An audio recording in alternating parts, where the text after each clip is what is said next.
Proklamasi. Kami, bangsa Indonesia, dengan ini menyatakan kemerdekaan Indonesia. Hal-hal yang mengenai pemindahan kekuasaan dan lain-lain diselenggarakan dengan cara saksama dan dalam tempo yang sesingkat-singkatnya. Jakarta, 17 Agustus 1945, atas nama bangsa Indonesia, Soekarno.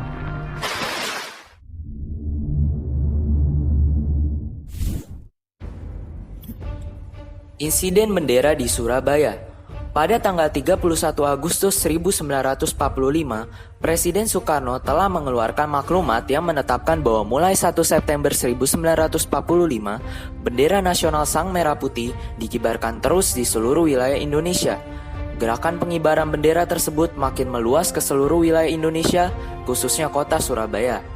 Insiden ini bermula pada tanggal 18 September 1945 ketika Sekutu dan Belanda dari Afney bersama-sama dengan rombongan Intercross mendarat di Surabaya. Rombongan Sekutu tersebut oleh administrasi Jepang di Surabaya ditempatkan di Hotel Yamato, sedangkan rombongan Intercross ditempatkan di Gedung Setan. Kemudian sekelompok orang Belanda di bawah pimpinan Mr. W.F.C.H. Ploekman pada malam hari tanggal 18 September 1945, tepatnya pukul 21.00, mengibarkan bendera Belanda merah putih biru tanpa persetujuan pemerintah RI daerah Surabaya di tiang pada tingkat teratas Hotel Yamato, sisi sebelah utara. Para pemuda Surabaya keesokan harinya melihatnya dan menjadi marah karena mereka menilai Belanda telah menghina kedaulatan Indonesia dan melecehkan gerakan pengibaran bendera merah putih yang sedang berlangsung di Surabaya. Dengan gagah berani, arek-arek Surabaya menyerbu Hotel Yamato untuk menurunkan bendera merah putih biru Belanda. Setelah sampai di bawah, bendera Belanda dirobek yang warna birunya, kemudian dikibarkan kembali menjadi bendera Indonesia. Peristiwa tersebut terjadi pada tanggal 19 September 1945. Untuk mengenang peristiwa itu, kini di depan Hotel Yamato dibangun Monumen Perjuangan. Dalam peristiwa tersebut, Mr. W.F.C.H. Ploekman tewas tercekik oleh sidik. Kemudian Sudirman dan Haryono berhasil masuk ke lobi hotel yang kemudian naik ke atas hotel untuk menurunkan bendera Belanda.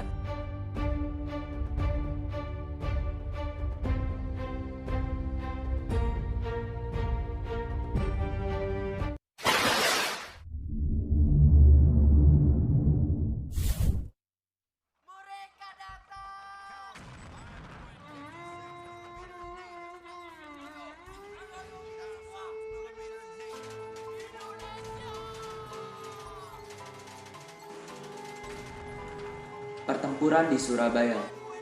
Pada tanggal 25 Oktober 1945, di bawah pimpinan Brigadir Jenderal Malabi Brigade 49 Inggris mendarat di Surabaya. Kedatangan Malabi disambut oleh RMTA Suryo, Gubernur Jawa Timur. Kala itu mereka bertugas untuk melucuti serdadu Jepang serta membebaskan para internirang. Sebenarnya saat mendarat di Surabaya, Inggris terlebih dahulu telah membuat kesepakatan dengan RMTA Suryo, Gubernur Jawa Timur, sehingga para tentara Inggris diizinkan memasuki Surabaya. Namun ternyata pada pelaksanaannya, Inggris tidak menepati janjinya dan Inggris justru berniat menguasai Surabaya. Pada tanggal 27 Oktober 1945, pasukan Inggris membuat kegaduhan di Surabaya. Mereka menyebarkan pamflet yang berisi perintah agar rakyat Surabaya dan Jawa Timur menyerahkan senjata hasil rampasan dari Jepang. Dengan kejadian tersebut, maka pihak Indonesia menginstruksikan kepada semua rakyat Surabaya untuk siap siaga penuh menghadapi segala kemungkinan yang dapat terjadi.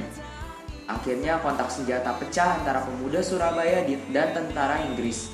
Semua pemuda di seluruh kota menyerang Inggris dengan segala kemampuan. Pada tanggal 28 sampai 31 Oktober 1945 terjadi pertempuran yang hebat di Surabaya. Ketika terdesak, tentara Sekutu mengusulkan perdamaian. Namun gencatan senjata tidak dihormati Sekutu. Dalam sebuah insiden yang belum pernah terungkap secara jelas, Brigadir Maladi ditemukan meninggal. Kemudian Letnan Jenderal Kriston, Panglima Sekutu di Indonesia, meminta kepada pemerintah Indonesia menyerahkan orang-orang yang dicurigai membunuh Jenderal Maladi. Permintaan tersebut diikuti ultimatum dari Mayor Jenderal Mansek. Isi ultimatum tersebut ialah Sekutu memerintahkan rakyat Surabaya menyerahkan senjatanya. Penyerahan paling lambat pada tanggal 9 November 1945 pukul 6 sore. Ultimatum tersebut tentunya ditolak oleh para pemimpin dan rakyat Surabaya. Kemudian pada tanggal 10 November 1945 pukul 6, tentara Sekutu menggempur Surabaya dari darat, laut maupun udara. Di bawah pimpinan Gubernur Suryo dan Sutomo atau Bung Tomo, rakyat Surabaya tidak mau menyerahkan sejengkal tanah pun kepada tentara Sekutu. Dalam pertempuran yang tidak seimbang, Bung Tomo terus mengangkat semangat rakyat agar terus maju, pantang mundur.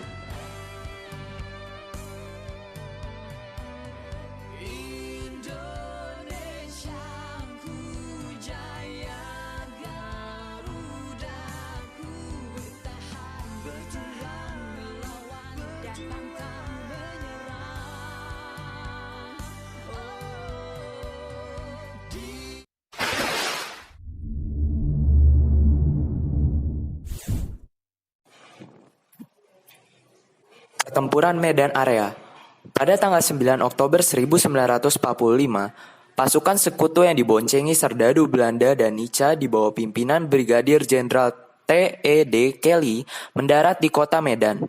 Pada awalnya kedatangan mereka disambut oleh tokoh dan masyarakat di Sumatera Utara. Akan tetapi, tindakan tentara Sekutu menyakitkan rakyat. Mereka membebaskan para tahanan Belanda dan dibentuk Medan Batalion KNIL. Pada tanggal 13 Oktober 1945, terjadi peristiwa di hotel yang ada di Jalan Bali, Medan. Seorang oknum penghuni hotel menginjak-injak lencana merah putih. Akibatnya, hotel itu diserang oleh para pemuda kita, sehingga timbul banyak korban. Peristiwa ini menjadi awal terjadinya pertempuran Medan Area. Untuk menghadapi segala kemungkinan, TKR dan berbagai badan perjuangan telah membentuk Kesatuan Perjuangan. Kesatuan Perjuangan itu adalah Barisan Pemuda Indonesia di bawah pimpinan Ahmad Tahir. Ternyata bentrokan terus meluas dan terjadi di berbagai daerah. Perkembangan ini oleh Sekutu dipandang sudah sangat membahayakan. Oleh karena itu, pada tanggal 18 Oktober 1945, Sekutu mengeluarkan ultimatum agar rakyat menyerahkan semua senjata kepada Sekutu. Sudah tentu rakyat tidak begitu saja memenuhi tuntutan Sekutu. Pada tanggal 10 Desember 1945, tentara Sekutu melancarkan serangan militer besar-besaran yang dilengkapi dengan pesawat tempur canggih. Seluruh daerah Medan dijadikan sasaran serangan.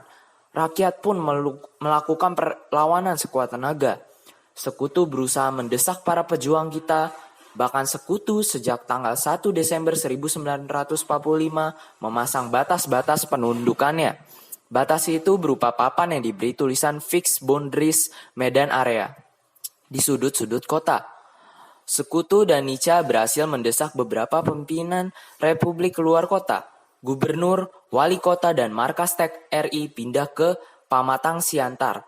Namun para pejuang kita pantang mundur. Perlawanan dengan berbagai bentuk terus dilakukan.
Bandung Lautan Api. Pada bulan Oktober 1945, tentara Sekutu memasuki kota Bandung. Ketika itu, para pejuang Bandung sedang melakukan pemindahan kekuasaan dan merebut senjata serta peralatan dari tentara Jepang. Tanggal 21 November 1945, tentara sekutu membacakan ultimatum pertama agar kota Bandung bagian utara selambat-lambatnya pada tanggal 29 November 1945 dikosongkan oleh pihak Indonesia dengan alasan demi keamanan. Namun para pejuang Republik Indonesia tidak memperdulikan ultimatum tersebut. Akibatnya sering terjadi insiden antara tentara sekutu dengan pejuang Indonesia. Tanggal 23 Maret 1945, tentara sekutu mengeluarkan ultimatum kedua. Mereka menuntut agar semua masyarakat dan para pejuang TRI, Tentara Republik Indonesia, mengosongkan kota Bandung bagian selatan. Sejak 24 Januari 1946, TKR telah berubah namanya menjadi TRI. Demi keselamatan rakyat dan pertimbangan politik, pemerintah Republik Indonesia Pusat memerintahkan TRI dan para pejuang lainnya mundur dan mengosongkan Bandung Selatan. Tokoh-tokoh pejuang seperti Aruji Kartawinata, Surya Dharma, dan Kolonel Abdul Haris Nasution yang menjadi Panglima TRI waktu itu segera bermusyawarah. Mereka sepakat untuk mematuhi perintah dari pemerintah pusat. Namun mereka tidak mau menyerahkan kota Bandung bagian selatan itu secara utuh kepada musuh. Rakyat diungsikan keluar kota Bandung. Sebelum meninggalkan kota Bandung, para pejuang melancarkan serangan umum ke arah markas besar sekutu dan berhasil bumi hanguskan kota Bandung. Dalam waktu 7 jam, kota Bandung menjadi kota yang berkobar. Setiap warga membakar rumah mereka. Tidak kurang dari 200.000 rumah warga Bandung dibakar dan mengungsikan diri ke Bandung bagian selatan yang berupa daratan tinggi dan pegunungan. Pembakaran tersebut bertujuan untuk menghentikan dan mencegah tentara sekutu dan tentara Nica yang ingin memanfaatkan kota Bandung sebagai markas militer. Peristiwa ini terjadi pada tanggal 23 Maret 1946 dan terkenal dengan sebutan Bandung Lautan Api.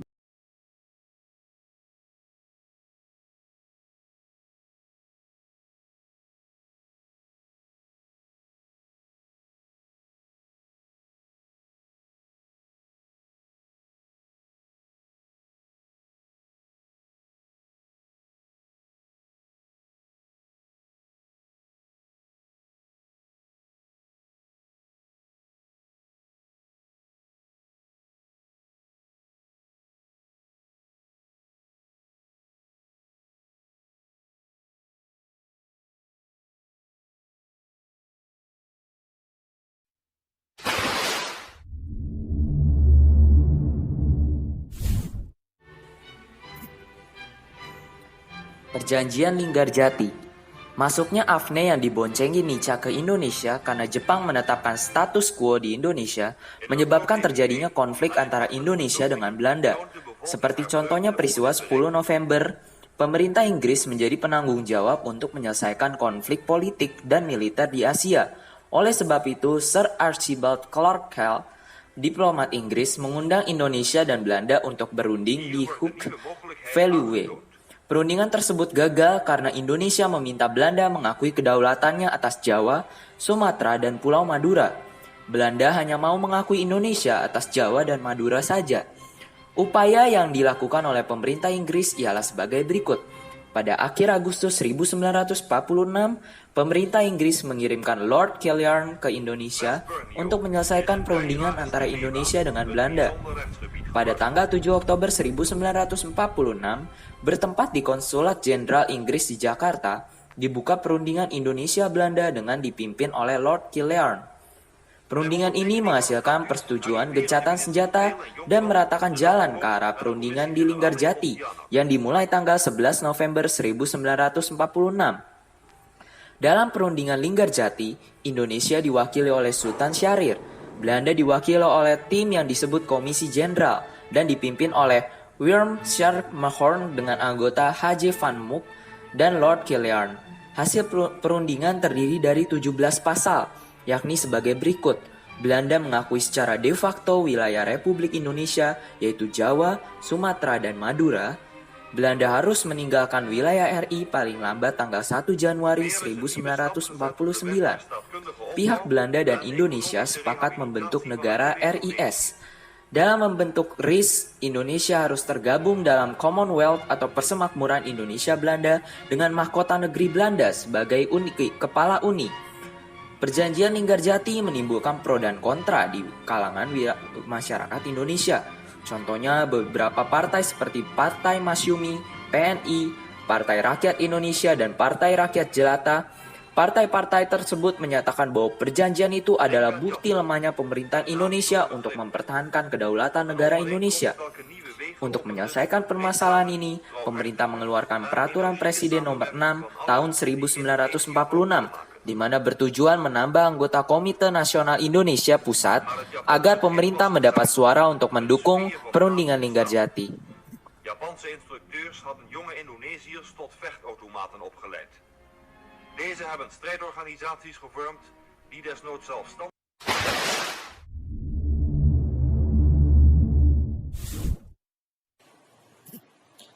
Agresi militer Belanda 1 dan 2. Agresi militer Belanda 1 adalah operasi militer Belanda di Jawa dan Sumatera terhadap Republik Indonesia yang dilaksanakan dari 21 Juli sampai 5 Agustus 1947. Operasi militer ini merupakan bagian dari aksi polisionil yang diperlakukan Belanda dalam rangka mempertahankan penafsiran Belanda atas perundingan Linggarjati yang dilaksanakan sebelumnya. Dari sudut pandang Republik Indonesia, operasi ini dianggap merupakan pelanggaran dari hasil perundingan Linggarjati. Tindakan yang dilakukan oleh Van Mook yaitu sebagai berikut. Pada tanggal 15 Juli 1947, Van Mook mengeluarkan ultimatum supaya RI menarik mundur pasukan sejauh 10 km dari garis demarkasi.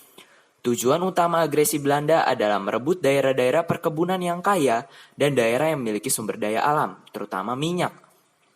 Letnan Gubernur Jenderal Belanda Dr. H.J. Van Mook menyampaikan pidato radio di mana dia menyatakan bahwa Belanda tidak lagi terikat dengan persetujuan Linggarjati. Konferensi pers pada malam 20 Juli di Istana, di mana Gubernur Jenderal H.J. Van Mook mengumumkan pada wartawan tentang dimulainya aksi polisionil Belanda pertama. Serangan di beberapa daerah seperti Jawa Timur bahkan telah dilancarkan tentara Belanda sejak tanggal 21 Juli. Pada 29 Juli 1947, pesawat Dakota Republic dengan simbol palang merah di badan pesawat yang membawa obat-obatan dari Singapura, sumbangan palang merah Malaysia ditembak jatuh oleh Belanda dan melibatkan tewasnya Komodor Muda Udara Mas Agustinus Adi Sucipto. Peristiwa agresi militer Belanda 1 membuka mata dunia, sehingga masalah Indonesia dimasukkan ke dalam acara sidang Dewan Keamanan PBB pada tanggal 31 Juli 1947. Dewan Keamanan menyerukan kepada pihak-pihak yang bertikai untuk menghentikan tembak-menembak dan menyelesaikan pertikaiannya dengan arbitrase atau cara-cara yang damai. Dewan Keamanan mengusulkan suatu komisi jasa baik yang kemudian dikenal dengan sebutan Komisi Tiga Negara atau KTN. Seorang anggota KTN dipilih oleh Indonesia yaitu Richard Kirby dari Australia. Belanda memilih Paul van Zielen dari Belgia, sebagai penengah terpilihnya Dr. Frank Graham dari Amerika Serikat. Pada tanggal 8 Desember 1947, perundingan mulai dilaksanakan di kapal USS Renville milik Amerika Serikat. Pada perundingan tersebut, delegasi Indonesia dipimpin oleh Mr. Amir Syarifuddin, delegasi Belanda dipimpin oleh R. Abdul Akir Wijoyo Atmojo, orang Indonesia yang memihak Belanda. Perundingan Renville terdiri dari 3 naskah, yakni sebagai berikut. Persetujuan tentang gencatan senjata yang antara lain diterimanya garis demarkasi Van Mook. Persetujuan ini terdiri atas 10 pasal. Dasar-dasar politik Renville yang berisi tentang kesediaan kedua pihak untuk menyelesaikan pertikaiannya dengan cara yang damai. Persetujuan ini terdiri atas 12 pasal. 6 pasal tambahan dari KTN yang berisi tentang kedaulatan Indonesia yang berada di tangan Belanda selama masa peralihan sampai penyerahan kedaulatan. Agresi militer Belanda 2. Agresi militer Belanda II atau Operasi Gagak terjadi pada 19 Desember 1948 yang diawali dengan serangan terhadap Yogyakarta serta penangkapan Soekarno, Muhammad Hatta, Syahrir, dan beberapa tokoh lainnya. Jatuhnya ibu kota negara ini menyebabkan dibentuknya pemerintahan darurat Republik Indonesia di Sumatera yang dipimpin oleh Syarifuddin Prawira Negara. Pada hari pertama agresi militer Belanda kedua, Mereka menerjunkan pasukannya di pangkalan udara Maguwo, dan dari sana menuju ke ibu kota RI di Yogyakarta. Kabinet mengadakan sidang kilat. Dalam sidang itu diambil keputusan bahwa pimpinan negara tetap tinggal dalam kota agar dekat dengan Komisi 3 Negara, sehingga kontak-kontak diplomatik dapat diadakan. Jenderal Spoor yang telah berbulan-bulan menyiapkan rencana pemusnahan TNI memberikan instruksi kepada seluruh tentara Belanda di Jawa dan Sumatera untuk memulai penyerangan terhadap Kudu Republik. Operasi tersebut dinamakan Operasi Krai. Seiring dengan penyerangan terhadap Bandar Udara Maguwo pada hari tanggal 19 Desember 1948, WTM Bill berpidato di radio dan menyatakan bahwa Belanda tidak lagi terikat dengan persetujuan Renville. Penyerbuan terhadap semua wilayah Republik di Jawa dan Sumatera, termasuk serangan terhadap ibu kota RI Yogyakarta yang kemudian dikenal sebagai agresi militer Belanda kedua telah dimulai. Belanda konsisten dengan menamakan agresi militer ini sebagai aksi polisional. Penyerangan terhadap ibu kota Republik Indonesia diawali dengan pengeboman atas lapangan terbang Maguwo. Pukul 5:45, lapangan terbang Maguwo dihujani bom dan tembakan mitralyur oleh 5 pesawat Mustang dan 9 pesawat Kilty Hawk. Pertahanan pangkalan hanya diperkuat dengan 1 kompi TNI bersenjata lengkap. Pesawat Dakota menerjunkan pasukan KST Belanda di atas Maguwo. Pertempuran merebut Maguwo hanya berlangsung sekitar 25 menit. Serangan terhadap kota Yogyakarta juga dimulai dengan pengeboman serta penerjunan pasukan payung di kota. Di daerah-daerah lain seperti di Jawa, antara lain di Jawa Timur, dilaporkan bahwa penyerangan bahkan telah dilakukan sejak tanggal 18 Desember malam hari. Jenderal Sudirman dan para pada perwira tanggal TNI 19 Desember 1948, pihak Belanda mengkhianati perjanjian Renville. Tujuan utama bangsa Belanda melakukan agresi militer Belanda II adalah ingin menghancurkan kedaulatan Republik Indonesia dan menguasai kembali seluruh wilayah Republik Indonesia. Serangan dibuka pada tanggal 19 Desember 1948. Dengan seluruh kekuatan, Belanda menyerang Yogyakarta, sehingga berhasil menguasai lapang terbang Maguwo. Pada tanggal 22 Desember 1948, pemimpin Republik Indonesia diasingkan ke Pulau Bangka, lalu dilanjutkan menuju Medan, Sumatera Utara. Belanda mengira dengan jatuhnya ibu kota Yogyakarta, pasukan TNI sudah habis. Ternyata dugaan bangsa Belanda meleset. Dengan waktu yang relatif singkat, pasukan TNI berhasil memberikan serangan balik terhadap pihak Belanda, dan serangan tersebut dikenal dengan Serangan Umum 1 Maret 1949. Dampak agresi militer Belanda II bagi bangsa Indonesia adalah terjadinya instabilisasi politik, hukum, dan keamanan, dan juga mengakibatkan macetnya perekonomian dan hubungan kerjasama antar negara-negara.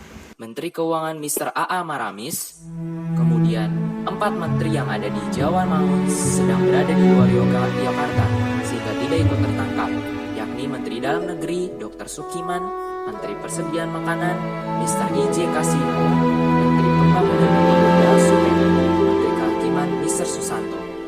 Pada 21 Desember 1948, 4 menteri tersebut mengadakan rapat dan hasilnya disampaikan kepada seluruh gubernur militer 1, 2, dan 3, seluruh gubernur sipil dan residen di Jawa, bahwa pemerintahan pusat diserahkan kepada 3 orang menteri, yaitu Menteri Dalam Negeri, Menteri Kehakiman, dan Menteri Penghukum.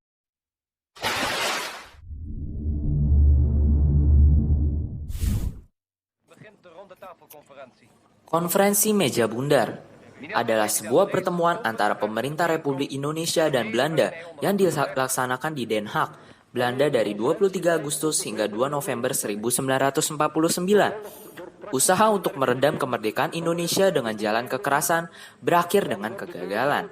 Belanda mendapat kecaman keras dari dunia internasional. Belanda dan Indonesia kemudian mengadakan beberapa pertemuan untuk menyelesaikan masalah ini secara diplomasi. Konferensi Meja Bundar dibuka secara resmi di Ridderzaal, Den Haag, Belanda pada tanggal 23 Agustus 1945. Delegasi-delegasi yang menghadiri konferensi meja bundar ialah delegasi Indonesia yang dipimpin oleh Muhammad Hatta, delegasi BFO yang dipimpin oleh Sultan Hamid II, delegasi UNCI yang dihadiri oleh Crutchley, Merlschoran, dan Hermans, delegasi Belanda dipimpin oleh J.H. van Marszeven. Konferensi meja bundar dipimpin oleh Perdana Menteri Belanda Wenders dari tanggal 23 Agustus sampai 2 November 1949. Konferensi meja bundar berlangsung melalui perdebatan panjang. Oleh karena itu, perundingan ini berlangsung cukup lama. Pada akhirnya, tanggal 2 November 1949, tercapai kesepakatan dalam konferensi meja bundar. Hasil dari konferensi meja bundar ialah sebagai berikut. Serah terima kedaulatan dari pemerintah kolonial Belanda kepada Republik Indonesia Serikat, kecuali Papua bagian barat. Indonesia ingin agar semua bekas daerah Hindia Belanda menjadi daerah Indonesia. Dibentuknya sebuah persekutuan Belanda Indonesia dengan monarki Belanda sebagai kepala negara. Mengambil alihan hutang Hindia Belanda oleh Republik Indonesia Serikat.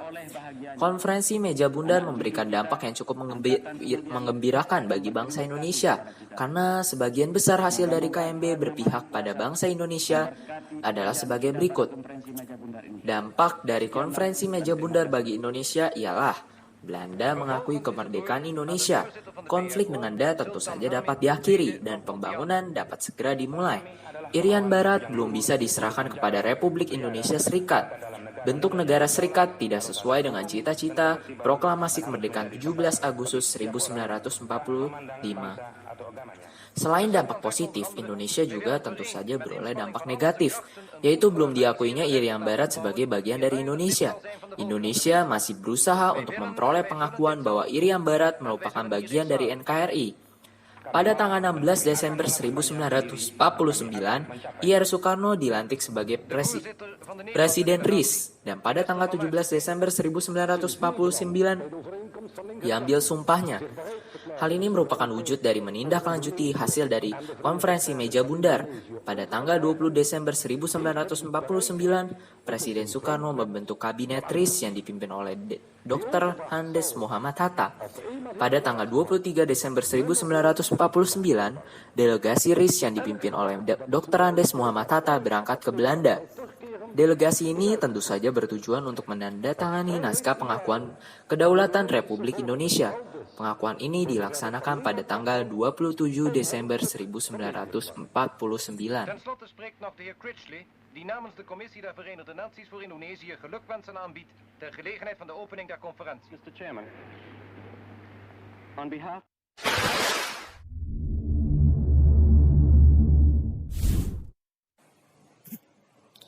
Serangan umum 1 Maret 1949 di Yogyakarta merupakan suatu episode penting dalam sejarah revolusi di Indonesia. Berawal dari agresi militer Belanda II, Belanda berhasil menduduki kota Yogyakarta, yang saat itu merupakan ibu kota Republik Indonesia.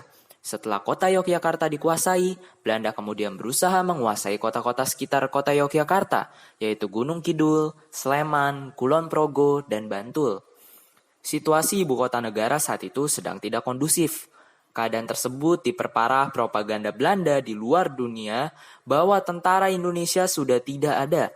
Sri Sultan Hamengkubuwono IX yang saat itu telah melepas jabatannya sebagai Raja Keraton Yogyakarta mengirimkan surat kepada Letnan Jenderal Sudirman untuk meminta izin diadakannya serangan.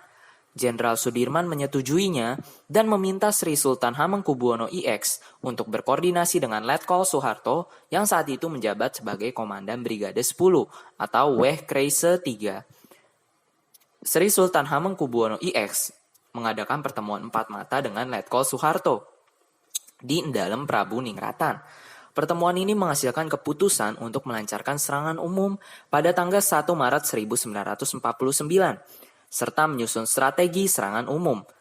Selain itu, beberapa kesatuan diperintahkan untuk menyusup ke dalam kota Yogyakarta.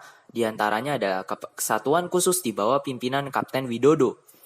Untuk mempermudah koordinasi penyerangan, wilayah penyerangan dibagi atas 5 sektor, yakni sektor barat di bawah pimpinan Letkol Soeharto, sektor timur dipimpin oleh Letkol Vance Somual, sektor utara dipimpin oleh Mayor Kusno, sektor selatan dipimpin oleh Mayor Sarjono, Sektor kota dipimpin oleh Letnan Marsudi dan Letnan Amir Murtono. Yang dijadikan patokan sebagai tanda mulainya serangan adalah bunyi sirene pukul 6 pagi yang biasa dibunyikan di kota Yogyakarta pada saat itu. Pada tanggal 1 Maret 1949, beberapa jam sebelum serangan umum berlangsung, sudah banyak gerilyawan yang mulai memasuki kota Yogyakarta. Dan tepat pada pukul 6 pagi, sirine penanda berakhirnya jam malam berbunyi, di mana hal tersebut juga merupakan pertanda dimulainya serangan umum. Kurang lebih 2.500 orang pasukan gerilya TNI di bawah pimpinan Letkol Soeharto melancarkan serangan besar-besaran di jantung kota Yogyakarta. Pasukan TNI mengepung kota Yogyakarta dari berbagai arah. Dari arah utara, pasukan gerilya yang dipimpin oleh Mayor Kusno, kemudian Mayor Sarjono, memimpin pasukannya melancarkan serangan dari arah selatan. Dan dari arah barat, pasukan gerilya menggempur kota Yogyakarta di bawah pimpinan Letkol Soeharto. Banyak pertempuran hebat terjadi di ruas-ruas jalan kota Yogyakarta. Serangan umum 1 Maret 1949 terbukti ampuh untuk kembali merebut Yogyakarta dan mengalahkan Belanda. Belanda tentu saja merasa kaget dan sedikit persiapan dalam menangani serangan tersebut, sehingga perlawanan yang dilakukan tidak mampu mengimbangi serangan TNI. Dalam waktu singkat, Belanda berhasil didepak mundur. Pos-pos militer ditinggalkan dan beberapa buah kendaraan lapis baja dapat direbut oleh pasukan TNI. Pasukan TNI berhasil menduduki kota Yogyakarta selama 6 jam. Sesuai dengan rencana semula, sekitar pukul 12, TNI mulai mundur keluar kota untuk mengosongkan kota dan kembali menuju pangkalan gerilya seperti yang telah direncanakan sebelumnya. Sebelum pasukan bantuan Belanda tiba di Yogyakarta. Berita kemenangan ini segera disebarkan secara estafet lewat radio dimulai dari Pelayan, Gunung Kidul, kemudian diteruskan ke pemancar di Bukit Tinggi, lalu diteruskan oleh pemancar militer di Myanmar, kemudian ke New Delhi atau India, lalu pada PBB yang sedang bersidang di Washington DC, Amerika Serikat. Serangan umum 1 Maret dapat meningkatkan posisi tawar Republik Indonesia serta mempermalukan Belanda yang telah mengklaim bahwa Republik Indonesia sudah lemah. Kemenangan ini juga berhasil meningkatkan moral dan semangat juang pasukan gerilya TNI di wilayah lainnya. Tak lama setelah serangan umum 1 Maret, terjadi serangan umum Surakarta yang menjadi salah satu keberhasilan penting perjuangan Republik Indonesia yang paling gemilang.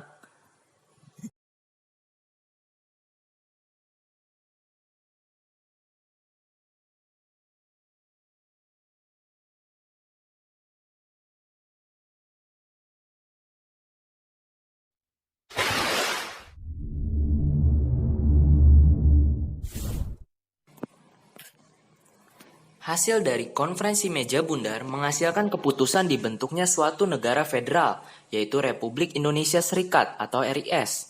RIS terdiri dari atas negara-negara bagian yakni Republik Indonesia, Negara Sumatera Timur, Negara Sumatera Selatan, Negara Pasundan, Negara Jawa Timur, Negara Madura, Negara Indonesia Timur, dan 9 satuan kenegaraan yang berdiri sendiri, yaitu Kalimantan Barat, Kalimantan Timur, Bangka, Belitung, Riau, dan Jawa Tengah. Dalam kabinet RIS, hanya 2 orang yang mendukung sistem federal di Indonesia, yaitu Sultan Hamid II dan Anak Agung Gede Agung.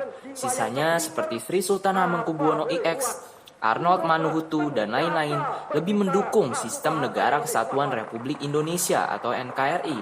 Dengan demikian, keinginan untuk membubarkan RIS dan membentuk NKRI semakin kuat.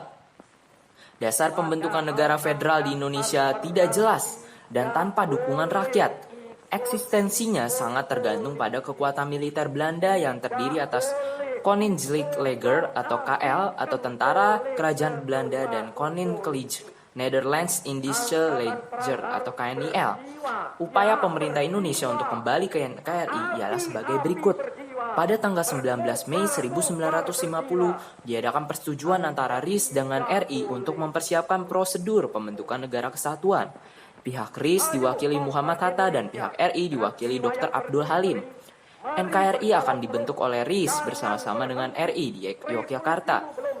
Untuk pelaksananya dibentuk panitia gabungan RIS dan RI yang bertugas merancang undang-undang negara kesatuan yang dipimpin oleh Profesor Dr. Supomo.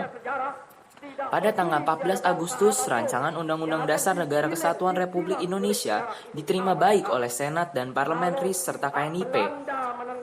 Pada tanggal 15 Agustus 1950, Presiden Soekarno menandatangani rancangan Undang-Undang Dasar menjadi Undang-Undang Dasar Sementara atau kerap disapa UUDS. Pada tanggal 17 Agustus 1950, dengan resmi RIS dibubarkan dan dibentuk Negara Kesatuan Republik Indonesia dengan UUD 1950 sebagai konstitusinya.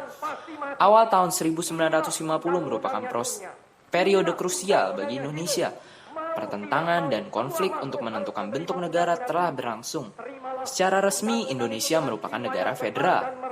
Tetapi di saat bersamaan, muncul gerakan menentang keberadaan negara federal. Gerakan tersebut menghendaki untuk mengubah bentuk negara menjadi negara kesatuan. Munculnya semangat persatuan bangsa Indonesia berhasil mengalahkan RIS. Indonesia mengalami perubahan bentuk dari negara kesatuan menjadi negara federal. Hal ini dikaitkan dengan adanya Belanda. Belanda berusaha mempertahankan pengaruh dan kekuasaannya di Indonesia. Perubahan bentuk negara dari negara federal menjadi negara kesatuan tentu saja merupakan dukungan politik dari masyarakat. Beberapa upaya yang dilakukan masyarakat ialah sebagai berikut. Beberapa negara bagian membubarkan diri dan bergabung dengan RI. Negara Padang bergabung dengan Sumatera Barat, sedangkan Sabang bergabung dengan Aceh. Pada tanggal 3 April 1950 diadakan konferensi antara RIS, NIS, dan NST. Pada tanggal 17 Agustus 1950, RIS resmi dibubarkan dan Indonesia terlibat gandakanlah usahamu membasmi pengacau-pengacau itu.